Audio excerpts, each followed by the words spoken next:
ओम नमः शिवाय। शिव पुराण रुद्र संहिता खंड 4 कुमारखंड अध्याय 1 से 8।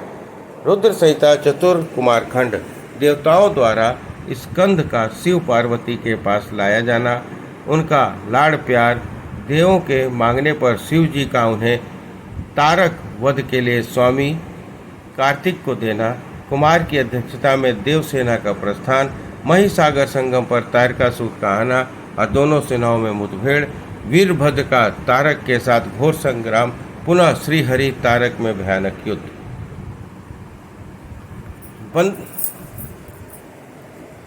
वंदना करने से जितना मन प्रसन्न हो जाता है, उन्हें प्रेम अत्यंत प्यारा है। जो प्रेम प्रदान करने वाले, पूर्ण नंदमय, भक्तों की अभिलाषा पूर्ण करने वाले, पूर्ण ऐश्वर्य के एकमात्र आवास स्थान और कल्याण स्वरूप हैं।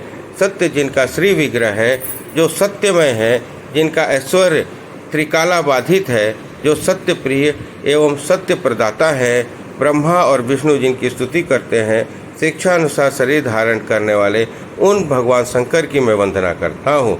श्री नारद जी ने पूछा, देवताओं का मंगल करने वाले देव परमात्मा शिव तो सर्वसमर्थ हैं।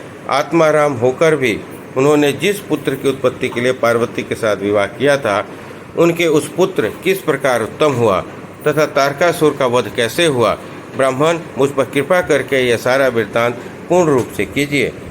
इसके उत्तर में ब्रह्मा जी ने कथा प्रसंग सुनाकर कुमार के गंगा से उत्पन्न होने तथा कृतिका आदि 6 स्त्रियों के द्वारा उनके पाले जाने, उन 6 की संतुष्टि के लिए उनके 6 मुख धारण करके तथा कृतिकाओं के द्वारा पाले जाने के कारण उनका नाम कार्तिकीय नाम होने की बात कही।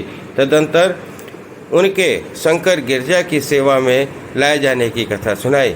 फिर ब्रह्मा जी ने कहा, भगवान शंकर ने कुमार को गोद में बिठाकर अत्यंत स्नेह किया। देवताओं ने उन्हें नाना प्रकार के पदार्थ, विद्याएं, शक्ति और अस्त्र शस्त्रादि प्रदान किए। पार्वती के हृदय में प्रेम समाता नहीं था। उन्होंने हर्षपूर्वक मुस्कुराकर कुमार को पुरुषोत्तम ऐश्वर्य प्रदान किया, साथ ही चिरंजीवी भी बना दिया। लक्ष्मी ने दिव्य संपत्ति तथा एक विशाल एवं मनोहर हार अर्पित किया। सावित्री ने प्रसन्न होकर सारी सिद्ध विद्याएं प्रदान की। मुनिश्रेष्ठ इस प्रकार वहाँ महोत्सव मनाया गया। सभी का मन प्रसन्न था। विशेषतः शिव और पार्वती के आनंद का पार नहीं था।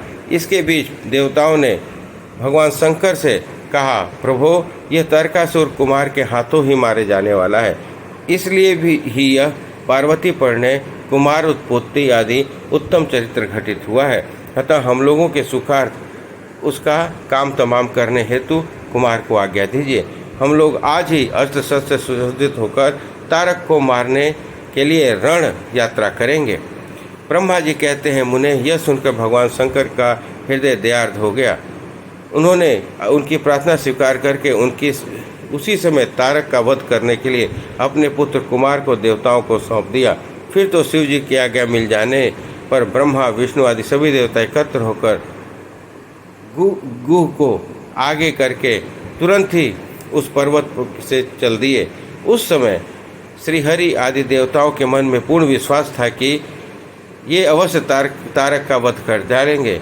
वे भगवान शंकर के तेज से भावित हो कुमार के सेनापतित्व में तारक का संहार करने के लिए रण क्षेत्र में आए। उधर महाबली तारक ने जब देवताओं के इस युद्धोद्योग को सुना, तब वह भी एक विशाल सेना के साथ देवताओं से युद्ध करने के लिए तत्काल ही चल पड़ा।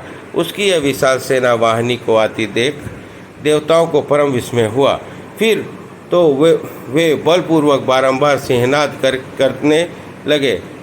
उसी समय तुरंत ही भगवान शंकर की प्रेरणा से विष्णु आदि संपूर्ण देवताओं के प्रति आकाशवाणी हुई। आकाशवाणी ने कहा, देवगण, तुम लोग जो कुमार के अधिनायकत्व में युद्ध करने के लिए उदित हुए हो, इससे तुम संग्राम में दैत्यों को जीतकर विजयी होगे। ब्रह्मा जी कहते हैं, मुने, उस आकाशवाणी को सुनकर सभी देवताओं का उत्साह बढ़ गया। उनका भय जाता रहा। वे विरोचित गर्जन करने लगे। उनकी युद्ध कामना बलवती हो उठी और वे सब कुमार को अग्रणी बनाकर बड़ी उतावली के साथ महिसागर संगम हो गए। उधर बहुसंख्यक असुरों से घिरा हुआ वह तारक भी बहुत बड़ी सेना के साथ शीघ्र ही वहां आ धमका, जहां वे सभी देवता खड़े थे। उन असुरों के आगमन काल में प्रलयकालीन मेघों के समान गर्जना करने वाली रणभेरियां तथा अत्यंत कर्कश शब्द करने वाले रणवाद्य बज रहे थे। उस समय तारकासुर के साथ आने वाले दैत्य ताल ठोकते हुए गर्जना कर रहे थे। उनके पदाघात से पृथ्वी कांप उठती थी। उस अत्यंत भयंकर कोलाहल को सुनकर भी सभी देवता निर्भय ही बने रहे। वे अन्य के साथ मिलकर तारकासुर से लोहा लेने के लिए डटकर खड़े हो गए। उस समय देवराज इंद्र को गजराज पर बिठाकर सबसे आगे खड़े हुए। वे लोकपालों से घिरे हुए थे और उनके साथ देवताओं की महती सेना थी। तत्पश्चात कुमार ने उस गजराज को जो महेंद्र को दिया था और वे स्वयं एक ऐसे विमान पर आरूढ़ हुए जो परमा आश्चर्यजनक और नाना प्रकार के रत्नों से सुशोभित था। उस समय उस विमान पर सवार होने से सर्वगुण संपन्न महायशस्वी शंकर पुत्र कुमार उत्कृष्ट शोभा से संयुक्त होकर सुशोभित हो रहे थे। उन पर परम प्रकाशमान चांवर डुलाए जा रहे थे।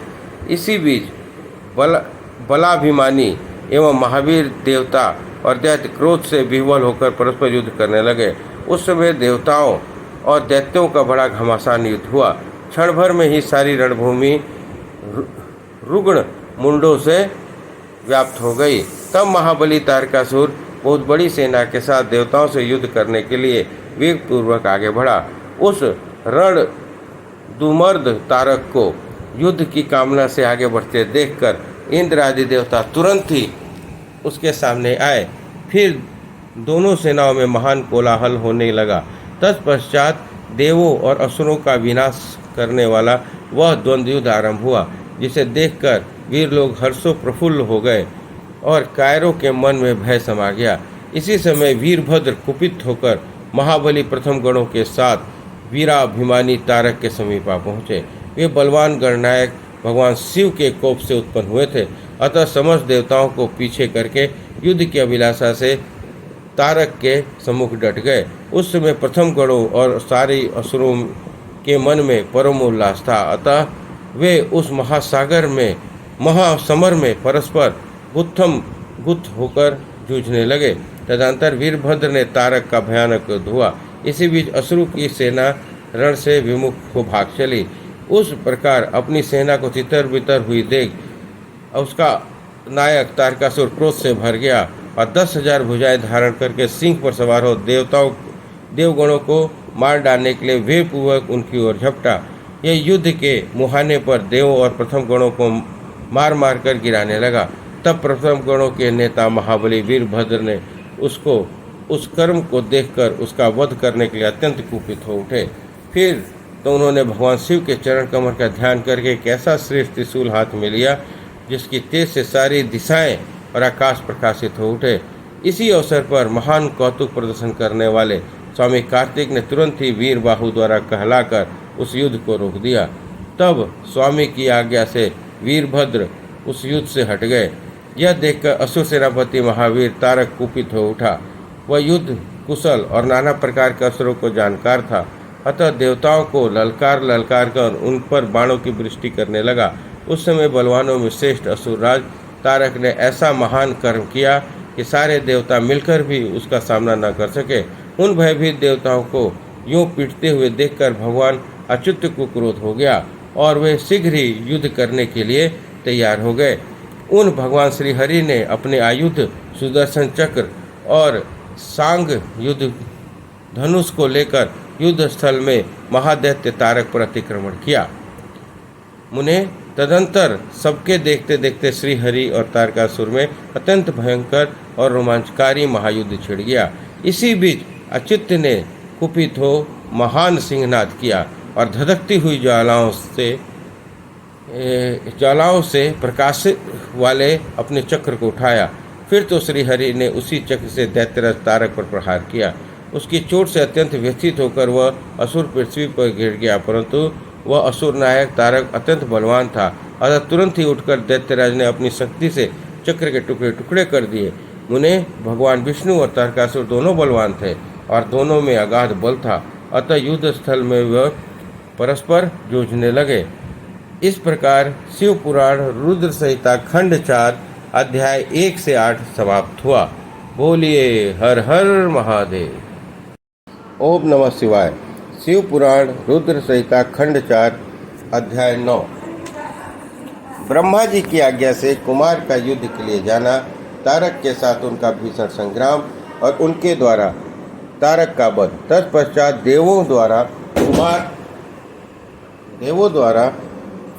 कुमार का अभिनंदन और स्तवन, कुमार का उन्हें वरदान देना, कैलाश पर जा शिव पार्वती के साथ निवास करना। तब ब्रह्मा जी ने कहा, शंकर सुमन स्वामी कार्तिक, तुम तो देवाधिदेव हो। पार्वती सूत विष्णु और तारकासुर का यह व्यर्थ युद्ध शोभा नहीं दे रहा, क्योंकि विष्णु के हाथों इस तारक की मृत्यु नहीं होगी। यह मुझसे वरदान पाकर अत्यंत बलवान हो गया है।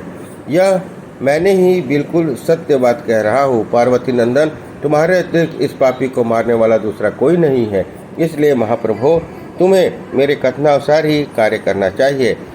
परंतु तुम शीघ्र ही उस दैत्य का वध करने के लिए तैयार हो जाओ, क्योंकि पार्वती पुत्र तारक का संहार करने के लिए निमित्त तुम ही शंकर से उत्पन्न किए गए हो।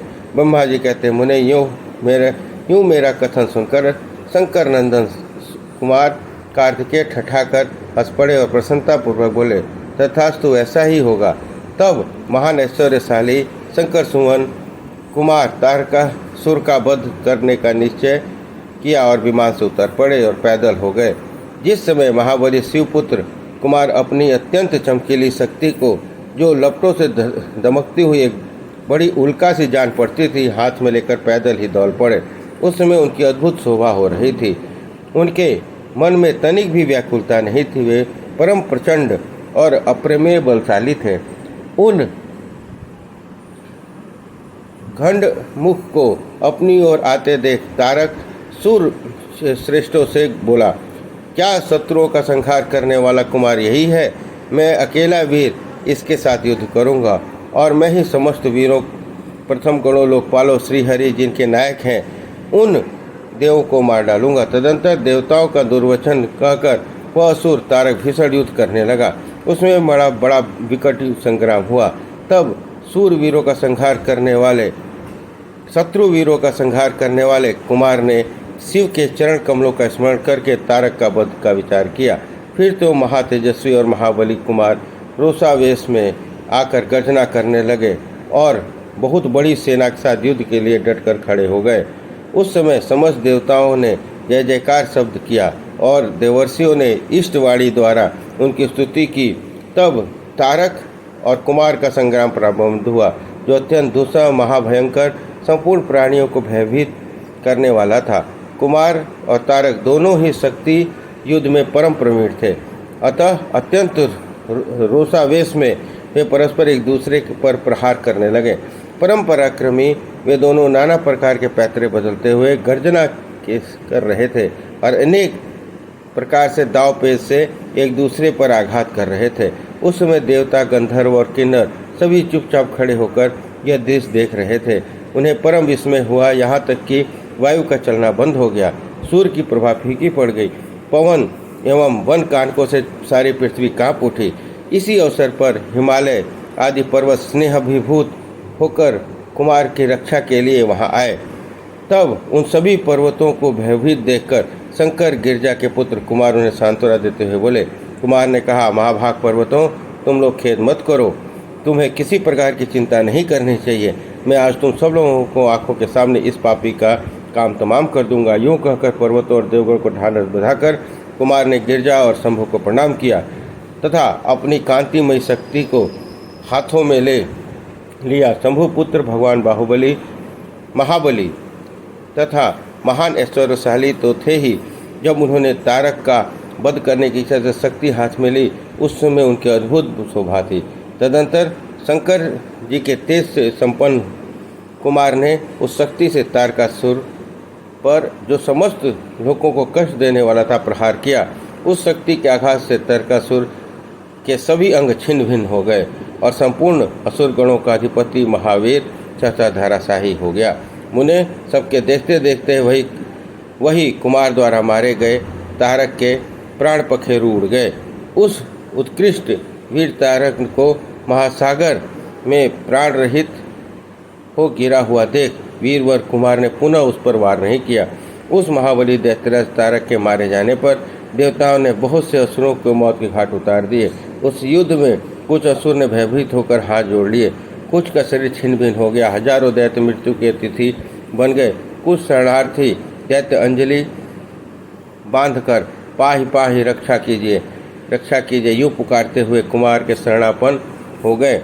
कुछ मार डाले गए, कुछ मैदान छोड़कर भाग गए। सहस्त्रों दैत्य जीवन की आशा से भाग गए।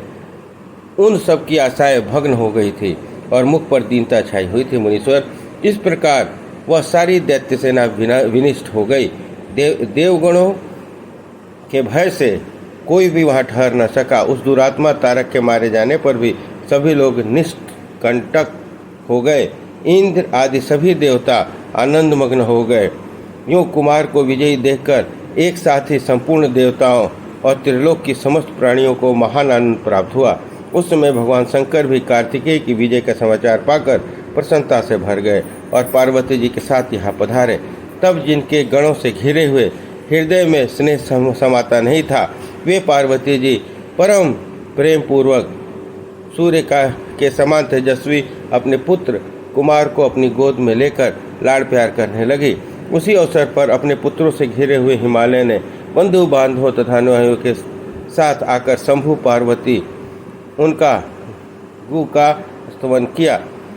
तत्पश्चात संपूर्ण देवगण मुनि सिद्ध चरणों ने शिव नंदन कुमार शंभु और परम संपन्न हुई पार्वती की स्तुति की। उस समय उपदेवों ने बहुत बड़ी पुष्प वर्षा की। सभी प्रकार के बाजे बजने लगे। विशेष रूप से जयकार और नमस्कार के शब्द बारंबार उच्च स्वर से गूंजने लगे। उस समय वहाँ एक महान विजय उत्सव मनाया गया, जिनमें कीर्तन की विशेषता थी।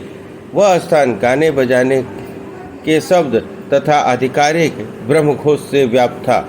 मुने समस्त देवगणों ने प्रसन्नतापूर्वक गा बजाकर तथा हाथ जोड़कर भगवान जगन्नाथ की स्तुति की। तत्पश्चात सबसे प्रसन्न तथा अपने गणों से घिरे हुए भगवान रुद्र जगत जननी भवानी के साथ अपने निवास स्थान कैलाश को चले गए।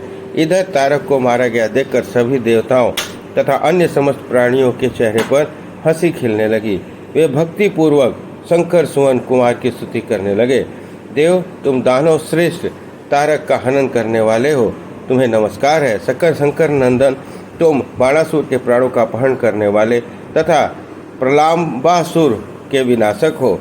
तुम्हारा स्वरूप परम पवित्र है, तुम्हें हमारा अभिनंदन है। ब्रह्मा जी कहते हैं, मुने, जब विष्णु आदि देवताओं ने इस प्रकार कुमार का स्तवन किया, तब उन प्रभु ने सभी देवताओं को क्रमशः नए नए वर प्रदान किए। तत्पश्चात पर्वतों की स्तुति करते हुए देख वे शंकर तनय परम प्रसन्न हुए और उन्हें वर देते हुए बोले। स्कंद ने कहा, भूधरो, तुम सभी पर्वत तपस्वियों तथा पूजनीय तथा कर्मठ और ज्ञानियों के लिए सेवनीय होगे। ये जो मेरे मातामह नाना पर्वत श्रेष्ठ हिमवान है, ये महाभाग आज से तपस्वियों के लिए फलदाता होंगे। तब देवता बोले, कुमार, असुरराज तारक को मारकर तथा देवों को वर प्रदान करके तुमने हम सबको तथा चराचर जगत को सुखी कर दिया। तब तुम्हें परम प्रसन्नता पूर्वक अपने माता पिता पार्वती और शंकर का दर्शन करने के लिए शिव के निवास स्थान कैलाश पर जाना चाहिए। ब्रह्मा जी कहते हैं, तदनंतर सब देवताओं के साथ विमान पर चढ़कर कुमार स्कंद शिव जी के समीप कैलाश पहुंच गए। उस समय शिव शिवा ने बड़े आनंद मनाया। देवताओं ने शिव जी की स्तुति की। शिव जी ने उन्हें वरदान और अवैदान देकर विदा किया। मुने, इस अवसर पर देवताओं को परम आनंद प्राप्त हुआ। वे शिव पार्वती और शंकर नंदन कुमार के रमणीय यश का बखान करते हुए अपने अपने लोकों को चले गए। इधर परमेश्वर शिव भी शिवा कुमार गणों के साथ आनंद पूर्वक उस पर्वत पर निवास करने लगे। मुने, इस प्रकार जो शिव भक्ति से ओतप्रोत सुखदायक एवं दिव्य है, कुमार का यह सारा चरित्र मैंने तुम्हें वर्णन किया है। अब और क्या सुनना चाहते हो? इस प्रकार शिव पुराण रुद्र संहिता खंड 4 अध्याय 9 से 12 समाप्त हुआ। बोलिए हर हर महादेव। ओम नमः शिवाय। शिव पुराण रुद्र संहिता खंड 3 कुमार खंड अध्याय 13 से 18। शिवा का अपनी मैल से गणेश का उत्पन्न करने का द्वारपाल पद पर नियुक्त करना, गणेश द्वारा शिव जी को रोके जाने पर उनका शिव गौड़ों के साथ भयंकर संग्राम, शिव जी द्वारा गणेश का सिर छेदन, कुपित हुई शिवा का शक्तियों को उत्पन्न करना और उनके द्वारा प्रलय मचाया जाना, देवताओं और ऋषियों का स्तमन द्वारा पार्वती को प्रसन्न करना, उनके द्वारा पुत्र को जिलाए जाने की बात कही जाने पर शिव जी के आज्ञानुसार हाथी का सर लाया जाना और उसे गणेश के धड़ से जोड़कर उन्हें जीवित करना। सूत जी कहते हैं, तरकारी कुमार के उत्तम एवं अद्भुत वृत्तांत को सुनकर नारद जी को बड़ी प्रसन्नता हुई। उन्होंने पुनः प्रेम पूर्वक ब्रह्मा जी से पूछा।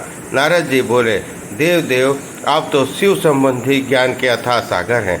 प्रजानाथ, मैंने स्वामी कार्तिकेय के सदृष्टांत को, जो अमृत से भी उत्तम है, सुना दिया। तब गणेश जी का उत्तम चरित्र सुनना चाहता हूँ। आप उनका जन्म वृत्तांत और दिव्य चरित्र, जो संपूर्ण मंगलों के लिए भी मंगल स्वरूप है, वर्णन कीजिए। सूत जी कहते हैं, महामुने, नारद का ऐसा वचन सुनकर ब्रह्मा जी का मन हर्ष से गदगद हो गया। वे शिव जी का स्मरण करते हुए बोले।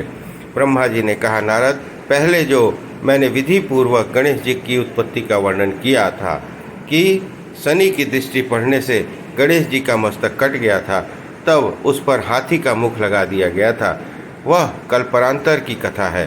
अब श्वेत कल्प में घटित हुई गणेश जी की जन्म कथा का वर्णन करता हूँ, जिसमें कृपालु शंकर ने ही उनका मस्तक काट दिया था।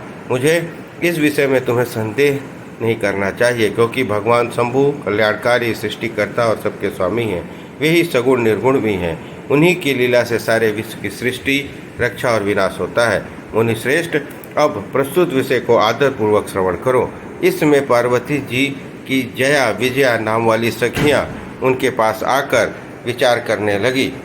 सखी सभी गण रुद्र के ही हैं। नंदी, भंगी आदि, भृंगी आदि जो हमारे हैं, वे ही शिव के आज्ञा पालन में तत्पर रहते हैं।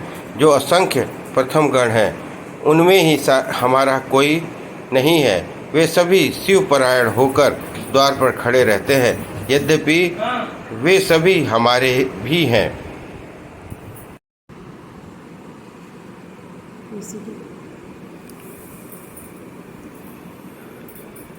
उन्हीं के लीला से विश्व की सृष्टि, रक्षा और विनाश होता है। मुनिश्रेष्ठ, अब प्रस्तुत विषय को आदरपूर्वक श्रवण करो। इसमें पार्वती जी की जया विजया नाम वाली सखियाँ उनके पास आकर विचार करने लगी। सखी सभी गण रुद्र के हैं। नंगी, भृंगी आदि जो हमारे हैं, वे भी शिव के आज्ञा पालन में तत्पर रहते हैं। जो असंख्य प्रथम गण हैं, उनमें भी हमारा कोई नहीं है। ये सभी शिवाज्ञा परायण होकर द्वार पर खड़े रहते हैं, यद्यपि वे सभी हमारे भी हैं, तथापि उनसे हमारा मन नहीं मिलता। अतः पाप रहिते आपको भी हमारे लिए एक गण की रचना करनी चाहिए। ब्रह्मा जी कहते हैं, मुने, जब सखियों ने पार्वती जी से ऐसा सुंदर वचन कहा, तब उन्होंने उनके हितकारक माना और वैसा करने का विचार भी किया। तदंतर किसी समय जब पार्वती जी स्नान कर रही थी, तब सदाशिव नंदी को डरा धमकाकर घर के भीतर चले आए। शंकर जी को आते देखकर स्नान करती हुई जगत जननी पार्वती उठकर खड़ी हो गई। उस समय उनको बड़ी लज्जा आई, वे आश्चर्यचकित हो गई। उस अवसर पर उन्होंने सखियों के वचन को हितकारक और सुखप्रद माना। उस समय ऐसी घटना घटित होने पर परमाया परमेश्वरी शिव पत्नी परमेश्वरी पार्वती ने मन में ऐसा विचार किया कि मेरा कोई एक ऐसा सेवक होना चाहिए जो परम शुभ कार्य कुशल और मेरी ही आज्ञा में तत्पर रहने वाला हो, उससे तनिक भी विचलित होने वाला न हो। यूं विचार कर पार्वती जी ने अपने शरीर की मैल से एक ऐसे चेतन पुरुष का निर्माण किया जो संपूर्ण शुभ लक्षणों से संयुक्त था। उसके सभी अंग सुंदर और दोष रहित थे। उसका वह शरीर विशाल, परम शोभायमान और महान बल पराक्रम से संपन्न था। देवी ने उसे अनेक प्रकार के वस्त्र, नाना प्रकार के आभूषण और बहुत सा उत्तम आशीर्वाद देकर कहा, तुम मेरे पुत्र हो, मेरे अपने ही हो। तुम्हारे समान प्यारा मेरा यहाँ कोई दूसरा नहीं है। पार्वती जी ने ऐसा कहने पर वह पुरुष उन्हें नमस्कार करके बोला। गणेश जी ने कहा, माँ, आज आपको कौन सा कार्य आन पड़ा है? मैं आपके कथानुसार उसे पूर्ण करूँगा। गणेश के यूं पूछने पर पार्वती जी अपने पुत्र को उत्तर देते हुए बोली। शिवा ने कहा, तात, तुम मेरे हो, अतः तुम मेरी बात सुनो। आज से मेरे पुत्र हो, मेरे द्वारपाल हो जाओ।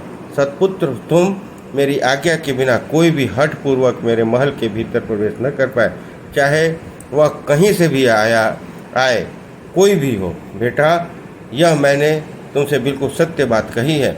ब्रह्मा जी कहते हैं, मुने, यूँ कहकर पार्वती ने गणेश के हाथ में एक सुदृढ़ छड़ी दे दी। उस समय उनके सुंदर रूप को निहार कर पार्वती हर्षमग्न हो गई।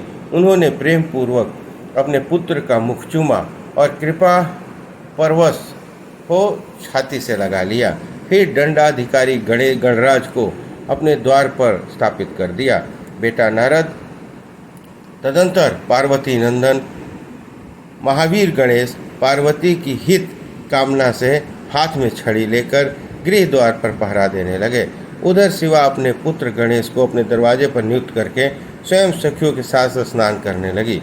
मुनि श्रेष्ठ, उसी समय भगवान शिव, जो परम कौतुकी तथा नाना प्रकार की लीलाएं रचने में निपुण है, द्वार पर आ पहुँचे। गणेश उन पार्वती पति को पहचानते तो नहीं थे नहीं, अतः बोल उठे, देव माता की आज्ञा के बिना तुम अभी भीतर न जाओ। माता स्नान करने बैठ गई हैं, तुम कहाँ जाना चाहते हो? इस समय यहाँ से हट जाओ। यूँ कहकर गणेश ने उन्हें रोकने के लिए छड़ी हाथ में ले ली। उन्हें ऐसा करते देख शिव जी बोले, मूर्ख, तू किसे रोक रहा है? दुर्बुद्धे, क्या तू मुझे नहीं जानता? मैं शिव के अतिरिक्त और कोई नहीं हूँ। फिर महेश्वर गण और उसे समझाकर हटाने के लिए वहाँ आए और गणेश जी से बोले, सुनो, हम मुख्य शिवगण ही द्वारपाल हैं और सर्वव्यापी भगवान शंकर की आज्ञा से तुम्हें हटाने के लिए यहाँ आए हैं। तुम्हें भी गण समझकर हम लोगों ने मारा नहीं है, अन्यथा तुम कब के मारे गए होते। अब कुशल इसी में है कि तुम स्वतः दूर हट जाओ। क्यों व्यर्थ अपनी मृत्यु बुला रहे हो? ब्रह्मा जी कहते हैं, यूँ कहे जाने पर भी गिरिराज नंदन गणेश निर्भय ही बने रहे। उन्होंने शिवगणों को फटकारा और दरवाजे को नहीं छोड़ा। तब उन सभी शिवगणों ने शिव जी के पास जाकर सारा वृत्तांत उन्हें सुनाया। उन्हें उनसे सब बातें सुनकर संसार में गति स्वरूप अद्भुत लीला विहारी महेश्वर अपने गणों को डांट कर कहने लगे, महेश्वर का गणों, यह कौन है जो इतना उच्छृंखल होकर शत्रु के भांति बक रहा है? इस नवीन द्वारपाल को दूर भगा दो। तुम लोग नपुंसक की तरह खड़े होकर उसका वृत्तांत मुझे क्यों सुना रहे हो? विचित्र लीला रचने वाले अपने स्वामी शंकर के यूं कहने पर वे गण पुनः वहीं लौट आए। तदनंतर गणेश द्वारा पुनः रोके जाने पर शिव जी ने गणों को आज्ञा दी कि तुम पता लगाओ यह कौन है और क्यों ऐसा कर रहा है। गणों ने पता लगाकर बताया कि गिरिराज के पुत्र हैं, गिरजा के पुत्र हैं तथा द्वारपाल के रूप में बैठे हैं। तब लीला रूप शंकर ने विचित्र लीला करनी चाहिए तथा अपने गणों को गर्व भी गलित करना चाहा। इसलिए गणों को और देवताओं को बुलाकर गणेश जी से भीषण युद्ध करवाया, पर कोई भी गणेश को पराजित न कर सके। तब स्वयं शूलपाणी महेश्वर आए। गणेश जी ने माता के चरणों का स्मरण किया, तब शक्ति ने उन्हें बल प्रदान कर दिया। सभी देवता शिव जी के पक्ष में आ गए। घोर युद्ध हुआ। अंततो गत्वा स्वयं शूलपाणी महेश्वर ने आकर त्रिशूल से गणेश जी का सिर काट दिया। जब यह समाचार पार्वती जी को मिला, वे क्रुद्ध हो उठी और बहुत सी शक्तियाँ उत्पन्न करके उन्होंने बिना विचारे प्रलय की आज्ञा दे दी। फिर तो शक्तियों द्वारा प्रलय मचाई जाने लगी। उन शक्तियों का वह ज्वालिमान तेज सभी दिशाओं में दग्ध सा किए डालता था। उसे देखकर वे सभी शिवगण भयभीत हो गए और भागकर दूर जा खड़े हुए। मुने उसी समय तुम दिव्य दर्शन नारद वहाँ आ पहुँचे। तुम्हारा वहाँ आने पर अभिप्राय देवगणों को सुख पहुँचाना था। तब तुमने मुझ देवताओं सहित शंकर को प्रणाम करके कहा, इस विषय में सबको मिलकर विचार करना चाहिए। तब वे सभी देवता तुझ महामना के साथ सलाह करने लगे कि इस दुख का शमन कैसे हो सकता है। फिर उन्होंने निश्चय किया कि जब तक गिरजा देवी कृपा नहीं करेंगी तब तक सुख प्राप्त नहीं होगा। अब इस विषय में और विचार करना व्यर्थ है। ऐसी धारणा करके तुम्हारे सहित सभी देवता और ऋषि भगवती शिवा के निकट आए और क्रोध की शांति के लिए उन्हें प्रसन्न करने लगे। उन्होंने प्रेम पूर्वक उन्हें प्रसन्न करते हुए अनेक स्तोत्रों द्वारा उनकी स्तुति करके बारंबार उनके चरण का में अभिवादन किया। फिर देवगण की आज्ञा से ऋषि बोले, देवर्षियों ने कहा, जगदम्बे तुम्हें नमस्कार है, शिव पत्नी तुम्हें प्रणाम है, चंडिके तुम्हें हमारा अभिनंदन प्राप्त हो, कल्याणी तुम्हें बारंबार प्रणाम है, अम्बे तुम ही आदि शक्ति हो, तुम्हारी सदा सारी सृष्टियाँ ही निर्माण तत्री पालिका शक्ति और संहार करने वाली हो। देवेश्वरी तुम्हारे कोप से सारी त्रिलोक की विकल हो रही है, अतः अप्रसन्न हो जाओ और क्रोध को शांत करो। देवी हम लोग तुम्हारे चरणों में मस्तक झुकाते हैं। नारद जी कहते हैं, ब्रह्मा जी कहते हैं, नारद यूँ तुम सभी ऋषियों द्वारा स्तुति किए जाने पर भी परा देवी पार्वती ने उनकी ओर क्रोध भरी दृष्टि से ही देखा, किंतु कुछ कहा नहीं। तब उन ऋषियों ने पुनः उनके चरण कमलों में सिर झुकाया और भक्तिपूर्वक हाथ जोड़ के पार्वती से निवेदन किया। ऋषियों ने कहा, देवी अभी संहार होना चाहता है, अतः क्षमा करो। अंबिके तुम्हारे स्वामी शिव भी तो यहीं स्थित हैं, तनिक उनकी ओर तो दृष्टिपात करो। हम लोग ये ब्रह्मा विष्णु आदि देवता तथा सारी प्रजा सब तुम्हारे ही हैं और व्याकुल होकर अंजलि बांधे तुम्हारे सामने खड़े हैं। परमेश्वरी इन सबका अपराध क्षमा करो। शिवे अब इन्हें शांति प्रदान करो। ब्रह्मा जी कहते हैं, मुने सभी देवर्षियों कहकर अत्यंत दीन भाव से व्याकुल हो हाथ जोड़कर चंडिका के सम्मुख खड़े हो गए। उनका ऐसा कथन सुनकर चंडिका प्रसन्न हो गई, उनके हृदय में करुणा का संचार हो गया। तब वे ऋषियों से बोली। देवी ने कहा, ऋषियों यदि मेरा पुत्र जीवित हो जाए और वह तुम लोगों के मध्य पूजनीय माना जाए तो संहार नहीं होगा। जब तुम लोग उसे सर्वाध्यक्ष का पद प्रदान कर दोगे तभी लोक में शांति हो सकती है, अन्यथा तुम्हें सुख प्राप्त नहीं हो सकता। ब्रह्मा जी कहते हैं, मुने पार्वती जी के यूँ कहने पर तुम सभी ऋषियों ने उन देवताओं के पास जाकर सारा वृत्तांत का सुनाया। उसे सुनकर इंद्र आदि सभी देवताओं के चेहरे पर उदासी छा गई। वे शंकर जी के पास गए और हाथ जोड़कर उन्हें प्रणाम चरणों में नमस्कार करके सारा समाचार निवेदन कर दिया। देवताओं का कथन सुनकर शिव जी ने कहा, ठीक है, इस प्रकार सारे त्रिलोक को सुख मिल सके वही करना चाहिए। अतः अब उत्तर दिशा की ओर जाना चाहिए और जो जीव पहले मिले उसका सिर काटकर इस बालक के शरीर से जोड़ देना चाहिए। ब्रह्मा जी कहते हैं, मुने तदंतर शिव जी की आज्ञा पालन करने वाले उन देवताओं ने सारा कार्य संपन्न किया। उन्होंने उस शिशु के शरीर को धो पोंछ कर विधिवत उसकी पूजा की। फिर वे उत्तर दिशा की ओर गए। वहाँ उन्हें पहल एक दांत वाला एक हाथी मिला। उसका सिर लाकर उस शरीर से जोड़ दिया गया। हाथी के उस सिर को संयुक्त कर देने के पश्चात सभी देवताओं ने भगवान शिव आदि को प्रणाम करके कहा कि हम लोगों ने अपना कार्य पूरा किया। अब जो करना शेष है उसे आप लोग पूर्ण करें। ब्रह्मा जी कहते हैं, तब शिव आज्ञा पालन संबंधी देवता की बात सुनकर सभी देवता पार्षदों को महान आनंद हुआ। तत्पश्चात ब्रह्मा विष्णु आदि सभी देवता अपने स्वामी निर्गुण स्वरूप भगवान शंकर को प्रणाम करके बोले, स्वामिन आप महात्मा के जिस तेज से हम सभी उत्पन्न हुए हैं, आपका वही तेज वेद मंत्रों के अभियोग से इस बालक में प्रवेश करे। इस प्रकार सभी देवताओं ने मिलकर वेद मंत्र द्वारा जल को अभिमंत्रित किया। फिर शिव को स्मरण करके उस उत्तम जल को बालक के शरीर पर छिड़क दिया। उस जल का स्पर्श होते ही वह बालक शिवेच्छा से शीघ्र ही चेतना युक्त होकर जीवित हो गया और सोए हुए की तरह उठ बैठा। वह सौभाग्यशाली बालक अत्यंत सुंदर था। उसका मुख हाथी का सा था, शरीर का रंग गहरा लाल था, चेहरे पर प्रसन्नता खेल रही थी।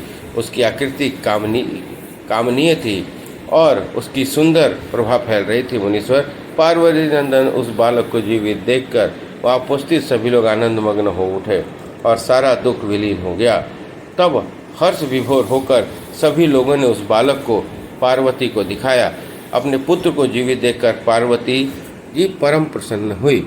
इस प्रकार शिव पुराण रुद्र संहिता खंड 4 कुमारखंड अध्याय 13 से 18 समाप्त हुआ।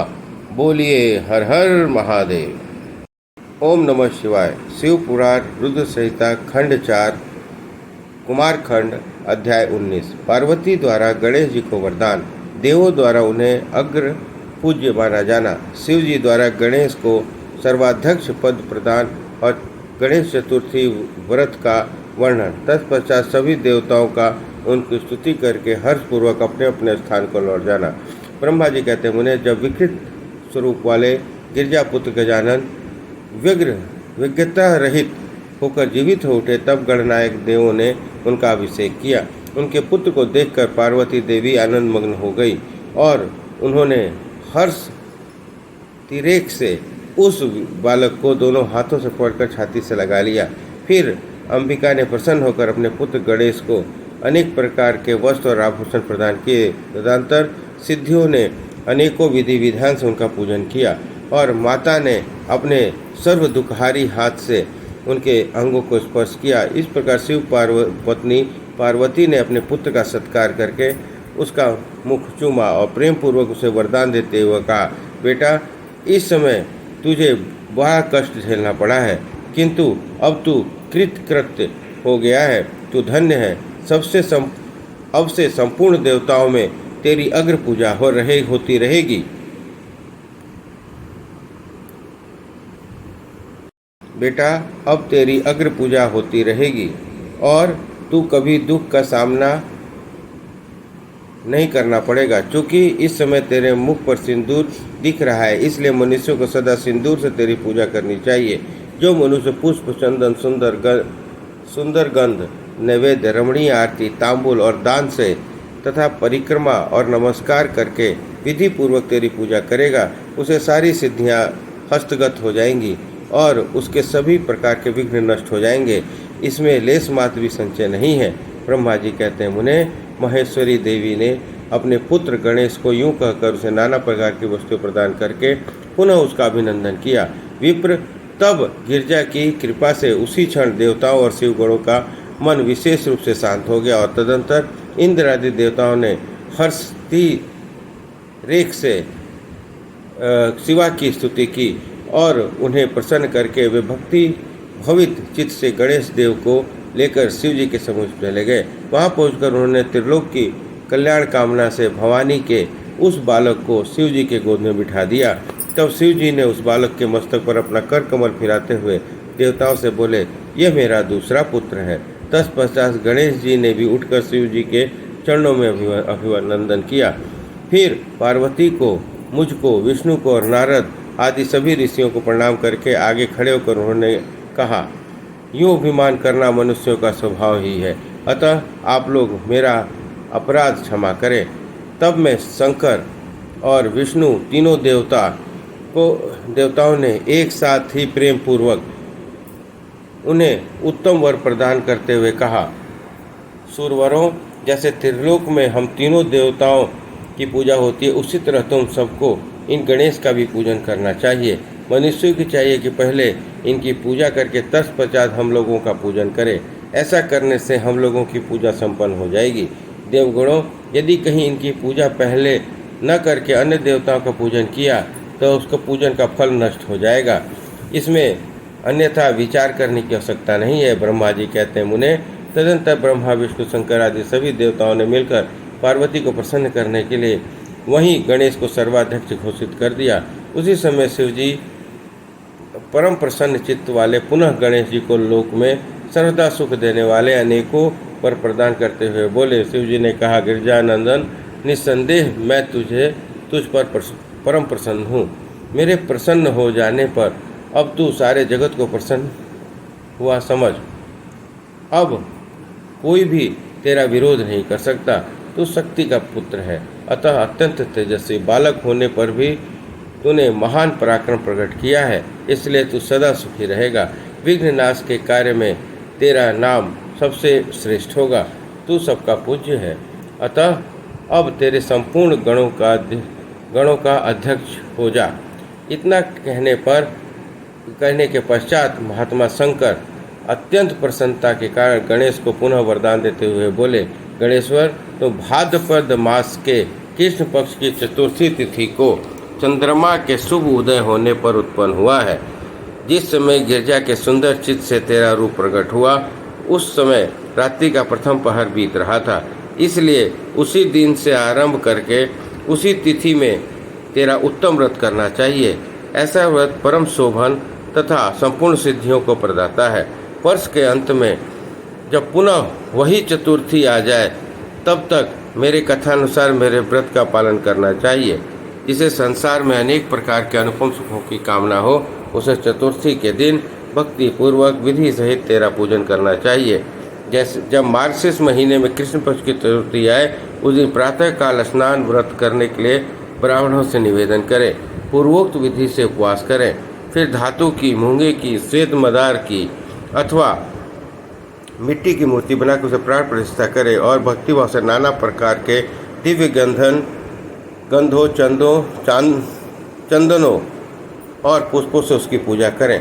पुनः रात्रि के प्रथम पहर बीत जाने पर स्नान करके दुर्वा दलों से पूजन करना चाहिए। यह दुर्वा जड़ रहित 12 उंगल लंबी और 3 गांठों वाली होनी चाहिए। ऐसा 101 अथवा 21 दुर्वा से उस स्थापित प्रतिमा की पूजन करें। तत्पश्चात धूप, दीप, अनेक प्रकार के नैवेद्य, तांबूल, अर्घ्य और उत्तम पदार्थों द्वारा गणेश की पूजा करें। उसका स्तवन करके उसके आगे प्राणिगपात करें। जो गणेश की पूजा करने के पश्चात भाल चंद्रमा का पूजन करे, तत्पश्चात हर्षपूर्वक ब्राह्मणों की पूजा करके उन्हें मिष्ठान का भोग कराए। उनके भोजन कर लेने के बाद स्वयं ही नमक रहित मिष्ठान का ही प्रसाद पाए। फिर शंकर का स्मरण करके अपने सभी नियमों का विसर्जन कर दे। इस प्रकार करने से यह सुत्तम शुभ व्रत पूर्ण होगा। बेटा, यूँ युग करते करते जब वर्ष पूरा हो जाए, तब व्रती मनुष्य को चाहिए कि वह व्रत की पूर्ति के लिए व्रतोद्यापन का कार्य भी संपन्न करे। इसमें मेरे आज्ञा अनुसार 12 ब्राह्मणों को भोजन कराना चाहिए। व्रती को चाहिए कि वह एक कलश स्थापित करके उस पर तेरी प्रतिमा मूर्ति का पूजन करे। तत्पश्चात वेद विधि के अनुसार वेदी का निर्माण करके उस पर अष्टदल कमल बनाए। फिर उसी पर धन की कंजूसी छोड़कर हवन करे। पुनः मूर्ति के समान 2 स्त्रियों और 2 बालकों को बिठाकर विधि पूर्वक पूजन करे और सादर उन्हें भोजन कराए। रात में जागरण करे। प्रातःकाल पुनः पूजन करके पुनरागमन के लिए विसर्जन कर दे। बालकों से आशीर्वाद ग्रहण करे। स्वस्ति वाचन कराए। व्रत की पूर्ति के लिए पुष्पांजलि निवेदित करे। फिर नमस्कार करके नाना प्रकार के कार्यों की कल्पना करे। इस प्रकार जो इस व्रत को पूर्ण करता है, उसे अभीष्ट फल की प्राप्ति होती है। गणेश जो श्रद्धा सहित अपनी शक्ति के अनुसार नित्य तेरी पूजा करेगा, उसके सभी मनोरथ सफल होगी। मनुष्य को सुंदर सिंदूर, चंदन, चावल, केतकी, पुष्प आदि अनेक उपचारों द्वारा गणेश्वर का पूजन करना चाहिए। यूँ जो लोग नाना प्रकार के उपचारों से भक्तिपूर्वक तेरी पूजा करेंगे, उनके विघ्नों का सदा के लिए नाश हो जाएगा और उनकी कार्य सिद्धि होती रहेगी। सभी वर्ण के लोगों को, विशेषकर स्त्रियों को यह पूजा अवश्य करनी चाहिए तथा बुद्धि की कामना करने वाले राजाओं के लिए भी यह व्रत आवश्यक कर्तव्य है। प्रति मनुष्य जिस जिस वस्तु की कामना करता है उससे निश्चय ही वस्तु प्राप्त कर लेता है। अतः जिसे किसी वस्तु की अभिलाषा हो उसे अवश्य तेरी पूजा सेवा करनी चाहिए। ब्रह्मा जी कहते हैं, मुने, जब शिव ने महात्मा गणेश को इस प्रकार का वर प्रदान किया तब संपूर्ण देवताओं, श्रेष्ठ ऋषियों और शिव के प्यारे समस्त गणों ने तथास्तु कहकर इसका समर्थन किया और अत्यंत विधि पूर्वक गणाधीश का पूजन किया। तत्पश्चात शिव गणों ने आदर पूर्वक नाना प्रकार के पूजन सामग्री से गणेश्वर का विशेष रूप से अर्चना की और उनके चरणों को प्रणाम किया। मनीश्वर, उस समय गिरिजा देवी को जो आनंद प्राप्त हुआ उसका वर्णन मेरे चारों मुखों से भी नहीं हो सकता। तब फिर मैं कैसे बताऊं? उस अवसर पर देवताओं की दुधुम्बियाँ बजने लगी, अप्सराएं नृत्य करने लगी, गंधर्व श्रेष्ठ गान करने लगे और पुष्पों की वर्षा होने लगी। इस प्रकार गणेश के गणाधीश पद पर प्रतिष्ठित होने पर वहाँ महान उत्सव मनाया गया। सारे जगत में शांति स्थापित हो गई और सारा दुख जाता रहा। नारद, शिव और पार्वती को विशेष आनंद प्राप्त हुआ और सर्वत्र अनेक प्रकार के सुखदायक मंगल होने लगे। तदंतर संपूर्ण देवगण, ऋषिगण जो वहाँ पधारे हुए थे वे सभी शिव की आज्ञा से अपने अपने स्थान को चले गए। उस समय वे शिव जी की स्तुति करके गणेश और पार्वती की बारंबार प्रशंसा कर रहे थे और कैसा अद्भुत युद्ध हुआ यूँ परस्पर वार्तालाप करते हुए चले जा रहे थे। इधर जब गिरिजा देवी को क्रोध शांत हो गया तब शिव जी भी, जो स्वरात्मा राम होते हुए भी सदा भक्तों का कार्य सिद्ध करने के लिए उदित रहते हैं, गिरिजा के सन्निकट गए और लोगों की हित कामना से पूर्ववत नाना प्रकार के सुखदायक कार्य करने लगे। मैं, ब्रह्मा, विष्णु दोनों भक्तिपूर्वक शिवा की सेवा करके शिव की आज्ञा ले अपने अपने धाम को लौट गए। जो मनुष्य जितेंद्रिय होकर इस परम मांगलिक व्याख्यान को श्रवण करता है वह संपूर्ण मंगलों का भागी होकर मंगल भवन हो जाता है। इसके श्रवण से पुत्रहीन को पुत्र की, निर्धन को धन की, भाग्यार्थी को भार्या की, प्रजार्थी को प्रजा की, रोगी को आरोग्य की, अभागे को सौभाग्य की प्राप्ति होती है। जिस स्त्री का पुत्र और धन नष्ट हो और पति प्रदेश चला गया हो उसे उसका पति मिल जाता है। जो शोक सागर में डूब रहा हो वह इसके श्रवण से निस्संदेह शोक रहित हो जाता है। यह गणेश प्रजार्थी की, प्रजा की, रोगों की, आरोग्य की, अभागे को सौभाग्य की प्राप्ति होती है। जिस स्त्री का पुत्र और धन नष्ट हो गया हो और पति प्रदेश चला गया हो उसे इसका पति मिल जाता है। जो शोक सागर में डूब रहा हो वो इसके श्रवण से निस्संदेह शोक रहित हो जाता है। यह गणेश चरित्र संबंधी ग्रंथ जिसके घर में सदा वर्तमान रहता है वह मंगल संपन्न होता है। इसमें तनिक भी संचय की गुंजाइश नहीं है। जो यात्रा के अवसर पर अथवा किसी भी पुण्य पर्व पर इसे मन लगाकर सुनता है यह गणेश जी की कृपा से संपूर्ण अभीष्ट फल को प्राप्त कर लेता है। इस प्रकार शिव पुराण रुद्र संहिता कुमारखंड अध्याय 19 समाप्त हुआ। बोलिए हर हर महादेव। ओम नमः शिवाय। शिव पुराण रुद्र संहिता खंड 3 खंड 4 कुमारखंड अध्याय 20। स्वामी कार्तिक और गणेश जी की बाल लीला दोनों का परस्पर विवाह के विषय में विवाद, शिव जी द्वारा पृथ्वी परिक्रमा का आदेश, कार्तिकेय का प्रस्थान, गणेश का माता पिता की परिक्रमा करके उनसे पृथ्वी परिक्रमा स्वीकृत कराना, विश्व रूप की सिद्धि और बुद्धि नामक दोनों कन्याओं के साथ गणेश जी का विवाह और उनसे क्षेम तथा लाभ नामक 2 पुत्रों की उत्पत्ति, कुमार का पृथ्वी परिक्रमा करके लौटना और क्षुब्ध होकर क्रौंच पर्वत पर चला जाना। कुमार खंड की श्रवण की महिमा। नारद जी ने पूछा, तात, मैंने गणेश जी के जन्म संबंधी अनुपम वृत्तांत तथा परम पराक्रम से विभूषित उनका दिव्य चरित्र भी सुन लिया। सुरेश्वर, इसके बाद कौन सी घटना घटी इसे वर्णन कीजिए, क्योंकि पिताजी शिव और पार्वती का उज्ज्वल यश महान आनंद प्रदान करने वाला है। ब्रह्मा जी कहते हैं, मुनि श्रेष्ठ, तुम तो बड़े कारुणिक हो, तुमने बड़ी उत्तम बात पूछी है। ऋषि संतत। अच्छा, अब मैं उसका वर्णन करता हूँ, तुम ध्यान लगाकर सुनो। विप्रेंद्र, शिव और पार्वती अपने दोनों पुत्रों की बाल लीला देख देखकर महान प्रेम से मग्न रहने लगे। पुत्रों के लाड़ प्यार करने से कारण माता पिता का सुख दिनों दिन बढ़ता जाता था और वे दोनों कुमार प्रीतिपूर्वक आनंद के साथ तरह तरह की लीलाएं करते थे। मुनीश्वर वे दोनों बालक स्वामी कार्तिक और गणेश भक्ति पूरी चित्त से सदा माता पिता की परिचर्या करते रहते थे। उनके माता पिता का महान स्नेह षणमुख और गणेश पर शुक्ल पक्ष की चंद्रमा की भांति दिन प्रतिदिन बढ़ता ही गया। एक दिन शिव और शिवा दोनों प्रेम पूर्वक एकांत में बैठकर यूं विचार करने लगे कि हमारे ये दोनों पुत्र विवाह के योग्य हो गए। अब इन दोनों का शुभ विवाह कैसे संपन्न हो। हमें तो कैसे षडानन प्यारा है, जैसे षडानन प्यारा है वैसे ही गणेश भी। ऐसी चिंता में पड़कर वे दोनों लीलावश आनंद मग्न हो गए। मुने माता पिता के विचार को जानकर उन दोनों पुत्रों के मन में भी विवाह की इच्छा जाग उठी। वे दोनों पहले मैं विवाह करूंगा यूं बारंबार कहने लगे, परस्पर विवाद करने लगे। वे जगत के अधीश्वर वे दोनों दंपति पुत्रों की बात सुनकर लौकिक आचार का आश्रय ले परम विस्मय को प्राप्त हुए। कुछ समय बाद उन्होंने दोनों पुत्रों को बुलाया और इस प्रकार कहा। शिव पार्वती पुत्री बोले, सुपुत्रों, हम लोगों ने पहले से ही एक ऐसा नियम बना रखा है जो तुम लोगों के लिए सुखदायक होगा। अब हम यथार्थपूर्वक उसे वर्णन करते हैं। तुम लोग प्रेम पूर्वक सुनो। प्यारे बच्चों, हमें तो तुम दोनों पुत्र समान ही प्यारे हो।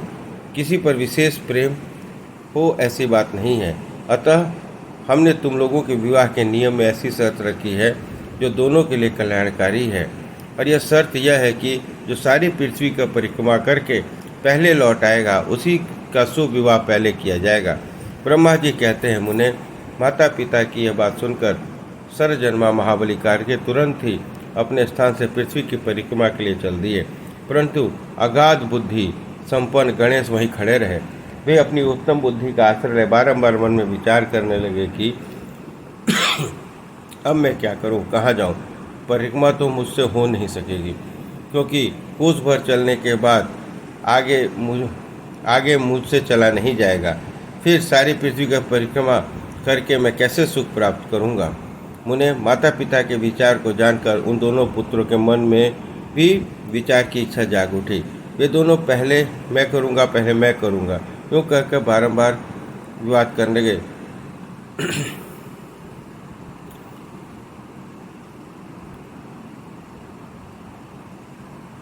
जो सारी पृथ्वी का परिक्रमा करके पहले लौट आएगा उसी का विवाह पहले किया जाएगा। ब्रह्मा जी कहते हैं, मुने, माता पिता की यह बात सुनकर सरजन्मा महाबली कार्तिकेय तुरंत ही अपने स्थान से पृथ्वी की परिक्रमा करने के लिए चल दिए, परंतु अगाध बुद्धि संपन्न गणेश वहीं खड़े रहे। उनकी उत्तम बुद्धि का आश्रय ले बारंबार मन में विचार करने लगे, अब मैं क्या करूं, कहाँ जाऊं।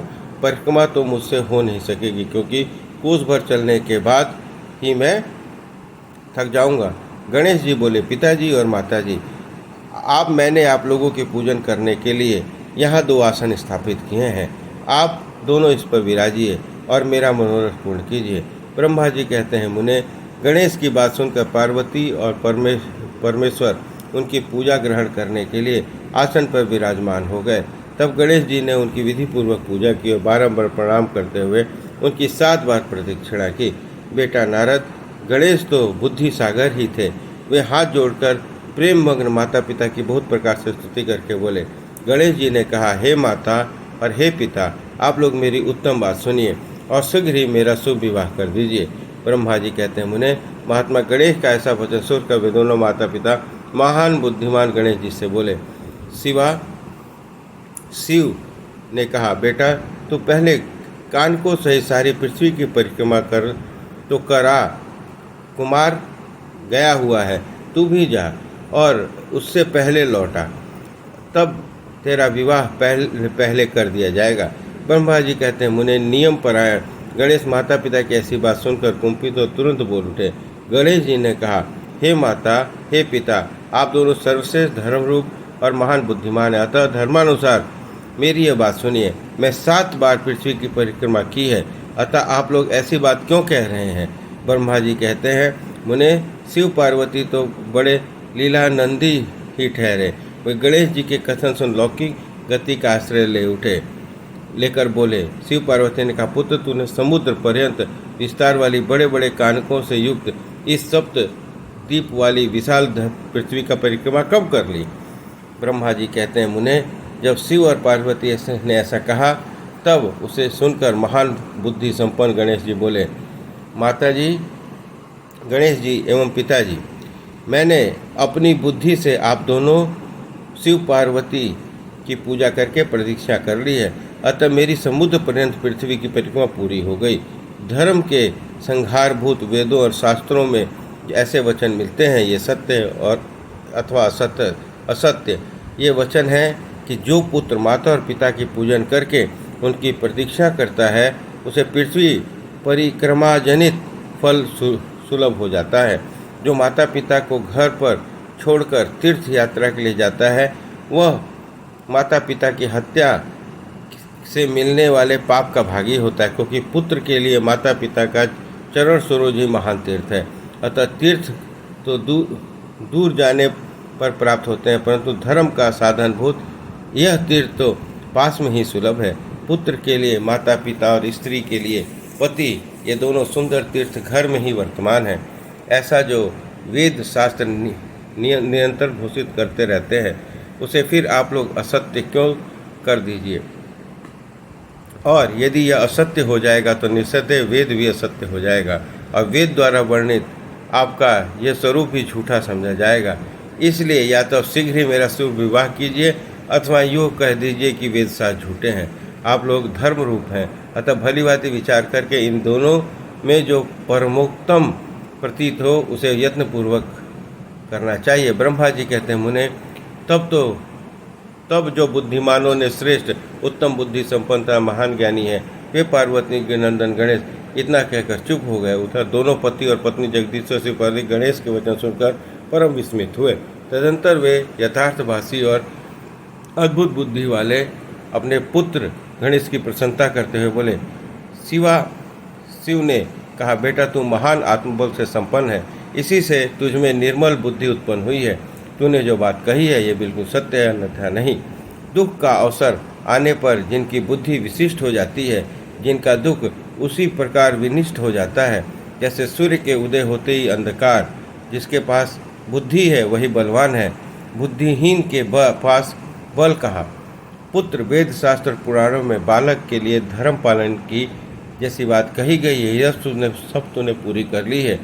तूने जो बात की है वह दूसरा कौन कर सकता है? हमने तेरी इस बात मान ली है, अब इसके विपरीत नहीं करेंगे। ब्रह्मा जी कहते हैं, नारद, यूँ कहकर उन दोनों ने बुद्धि सागर गणेश जी को सांत्वना दी। फिर वे उनके विवाह के संबंध में उत्तम विचार करने लगे। इसी समय तब प्रसन्न बुद्धि वाले प्रजापति विश्वरूप को शिव जी का उद्योग का पता चला। तब उस पर विचार करके उन्हें परम सुख प्राप्त हुआ। उस प्रजापति विश्वरूप ने दिव्य रूप संपन्न एवं सर्वांग शोभना दो सुंदरी कन्याएं थीं। एक का नाम सिद्धि, दूसरा का नाम बुद्धि। भगवान शंकर और गिरजा ने उन दोनों के साथ सहर्ष गणेश जी का विवाह संस्कार संपन्न किया। उस विवाह के अवसर पर संपूर्ण देवता प्रसन्न हो पधारे। उस समय शिव और पार्वती जैसा मनोरथ था उसी के अनुसार विश्वकर्मा ने वह विवाह किया। उसे देखकर ऋषियों और देवताओं को परम हर्ष प्राप्त हुआ। मुने, गणेश को भी उन दोनों पत्नियों को मिलने से बहुत सुख प्राप्त हुआ, इसका वर्णन नहीं किया जा सकता है। कुछ काल के पश्चात महात्मा गणेश के उन दोनों पत्नियों से दो दिव्य पुत्र उत्पन्न हुए। इनमें गणेश पत्नी सिद्धि के गर्भ से क्षेम नाम का पुत्र पैदा हुआ और बुद्धि के गर्भ से परम सुंदर पुत्र ने जन्म लिया जिसका नाम था लाभ। इस प्रकार जब गणेश अचिंत्य सुख भोग करते हुए निवास करने लगे तब दूसरे पुत्र स्वामी कार्तिक पृथ्वी की परिक्रमा करके लौटे। उस समय नारद जी ने आकर कुमार स्कंद को सब समाचार सुनाए। यह सुनकर कुमार के मन में बड़ा क्षोभ हुआ और वे माता पिता शिव शिवा के द्वारा रोके जाने पर भी न रुककर क्रौंच पर्वत की ओर चले गए। दिव्य से उस दिन से शिवपुत्र स्वामी कार्तिक का कुंवारापन प्रसिद्ध हो गया। उसका नाम त्रिलोक में विख्यात हो गया। वह शुभदायक, सर्व पापहारी, पुण्यमय और उत्कृष्ट ब्रह्मचर्य की शक्ति प्रदान करने वाला है। कार्तिक की पूर्णिमा को सभी देवता, ऋषि, तीर्थ, मुनीश्वर सदा कुमार का दर्शन करने के लिए कौंच पर्वत पर जाते हैं। उस जो मनुष्य कार्तिक की पूर्णिमा के दिन कृतिका नक्षत्र का योग होने पर स्वामी कार्तिक का दर्शन करता है, उसे संपूर्ण पाप नष्ट हो जाते हैं और मनवांछित फल की प्राप्ति होती है। इसका स्कंद का विक्षोभ हो जाने पर उमा को महान दुख हुआ। उन्होंने दीन भाव से अपने स्वामी शिव जी से कहा, प्रभु आप मुझे साथ लेकर वहाँ चलिए। तब प्रिया को सुख देने के निमित्त स्वयं भगवान शंकर अपने एक अंश से उस पर्वत पर गए और सुखदायक मल्लिकार्जुन नामक ज्योतिर्लिंग के रूप में वहाँ प्रतिष्ठित हुए। वे सत्पुरुषों की गति और अपने सभी भक्तों के मनोरथ पूर्ण करने वाले हैं। वे आज भी शिवा के सहित उस पर्वत पर विराजमान हैं। बेटा नारद, वे दोनों शिव और शिवा भी पुत्र स्नेह से विह्वल होकर प्रत्येक वर्ष पर कुमार को देखने के लिए आ जाते हैं। अमावस्या के दिन वहाँ स्वयं शंभु पधारते हैं और पूर्णिमा के दिन पार्वती जी जाती हैं। मुनीश्वर, तुमने स्वामी कार्तिक और गणेश जी का जो वृत्तांत मुझसे पूछा था, यह सब मैंने तुम्हें कहा सुना है। ऐसे सुनकर बुद्धिमान मनुष्य समस्त पापों से मुक्त हो जाता है और उनकी सभी शुभ कामनाएं पूर्ण हो जाती हैं। जो मनुष्य इस चरित्र को पढ़ता अथवा पढ़ाता है एवं सुनता और सुनाता है, निस्संदेह उसके सभी मनोरथ फल सफल हो जाते हैं। यह उत्तम आख्यान पापनाशक, कीर्तिपर, सुखवर्धक, आयु बढ़ाने वाला, स्वर्ग की प्राप्ति कराने वाला, पुत्र पौत्र की विधि कराने वाला, मोक्षप्रद, शिव के उत्तम ज्ञान का प्रदाता, शिव पार्वती में प्रेम उत्पन्न करने वाला, शिव भक्ति वर्धक तथा कल्याणकारक, शिव से अद्वैत ज्ञान का दाता तथा सदा शिवमय है। अतः मोक्षकामी एवं निष्काम भक्तों को सदा इसका श्रवण करना चाहिए। इस प्रकार शिव पुराण रुद्र संहिता कुमारखंड अध्याय 20 संपन्न हुआ। बोलो हर हर महादेव, बोलो शंकर भगवान की।